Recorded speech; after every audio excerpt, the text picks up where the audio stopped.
এটা একটু না আপনার নিজের ব্যক্তিগত ইটা। আমি তো বললাম যাকে আমি ভালো শক্তি অনুভব করেন। হ্যাঁ। আর আগে যেমন খুব প্রেসারটা কমছে? প্রেসার 2 বার হয় এখন। আগে তো এত কম হইতো না, 5 বার। আচ্ছা,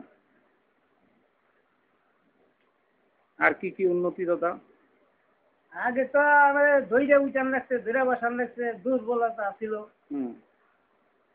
আর এখন যে শরীর আমার অনেক শক্তি হয়েছে, দুর্বলতা নাই।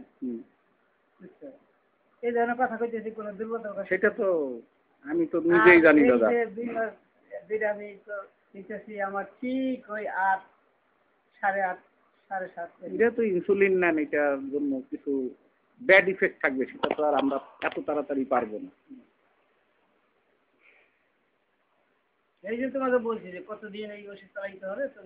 যতদিন দাদা আপনি চাইবেন, এটা আপনার জেনারেশনে রাখতে হবে। আপনার শরীরের ইনসুলিন নিজে তৈরি হতে হতে এক পর্যায়ে এসে সব বাদ, তখন আপনি ওষুধ নির্ভরশীল হয়ে গেলেন, প্যারালাল। তো একটা আছে যে এতদিন কন্টিনিউ, যেমন আমি বলে দিই কন্টিনিউ কিন্তু চালাই যেতে হবে, বুঝছেন? যে সেইভাবে হলো চালাই গেলেই তখন দেখা যাবে যে না আমার ইনসুলিন তৈরি হইতেছে বডিতে। কিন্তু তখন আপনার চালাতে হবে, বন্ধ করা যাবে না, বন্ধ করা যাবে না। মূল কথা হইছে বন্ধ করা যাবে না। এইটা পরে অটোমেটিক এটা বাদ যাবে। এই ওষুধটাকে আপনি বন্ধ করতে পারবেন না। ওই তো সেই কথাটা দেখেন, এইটা হচ্ছে যে প্রভাবক আপনার ওই জিনিসটাকে কার্যকরী করে দিবে, যাতে আপনার শরীর নিজে ইনসুলিনটা তৈরি করতে পারলেই অন্যান্য এনজাইমগুলোও ওর সঙ্গে কার্যকরী হবে। আপনার আর এই শরীরের ব্যাপারে কোনো কিছুর উপর নির্ভরশীল হতে হবে না। এইটাই হচ্ছে মূল কথা।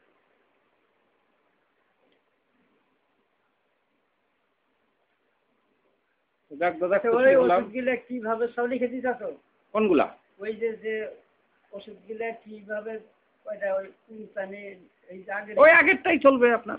বলছি আমি তো শিশি, আমি তো সহ দেখতেছি না, সেটা ঠিক আছে। আমি তো আসলে কোমোদের শিশিটা লেখা আছে। হ্যাঁ, বা কোনটা কোন সময় খাওয়ানো। হ্যাঁ, ওই যে সেইগুলা ঠিক মতো শিশির মধ্যে ওষুধগুলা কি ওই যে পাল্টাই দিয়ে দিছে, আমরা ওই নতুন শিশি দেই? না না, পাল্টা মানে ওষুধটা আপনার ওই পুরান শিশিতে ঢাইলা গেছে, যাতে যে খাওয়াবে তার অসুবিধা না হয়। ওই তো আমি তার যাতে বুঝতে অসুবিধা না হয়, সেই কথাতে বলতেছি।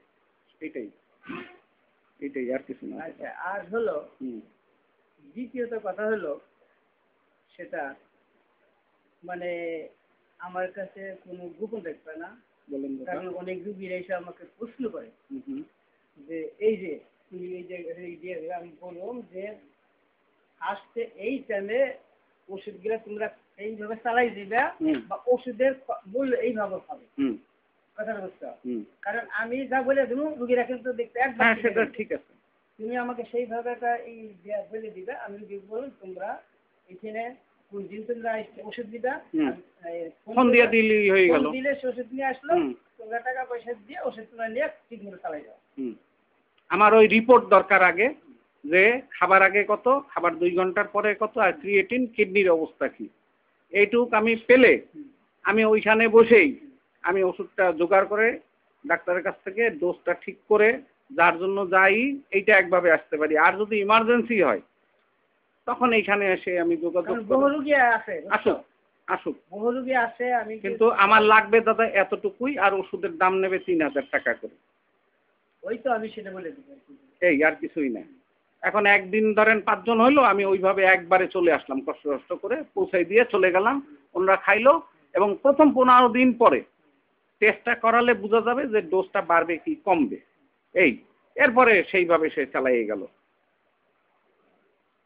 একটা ওষুধ আছে শুধু, যেটা খেতে হবে দারুচিনির পানি দিয়ে। আচ্ছা দাদা, আপনার পরিশ তো পইরে রয়েছে, দুধও পইরে রয়েছে, কেউ খাওয়ায় না? না খাওয়াই, ঠিক আছে।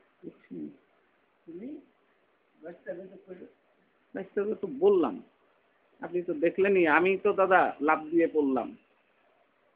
বলছিও যে তোমাদের দরকার নেই দাদাকে, কিন্তু আমাদের মতো কিছু মানুষ অসহায় যারা, তাদের জন্য দাদার দরকার। আমরা দাদারে কুঞ্চি, আমরা দাদা তো বাস, আমরা হয়েছি কুঞ্চি, ওই কুঞ্চি দিয়ে দাদার বাসে ঠেক দিয়ে রাখবো, এ কথাও বলছি।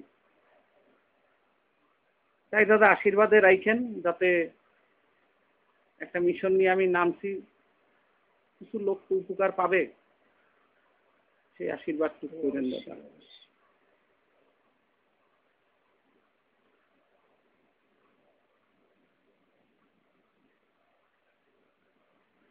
দেখেও দাদা এখন অনেক ভালো লাগছে।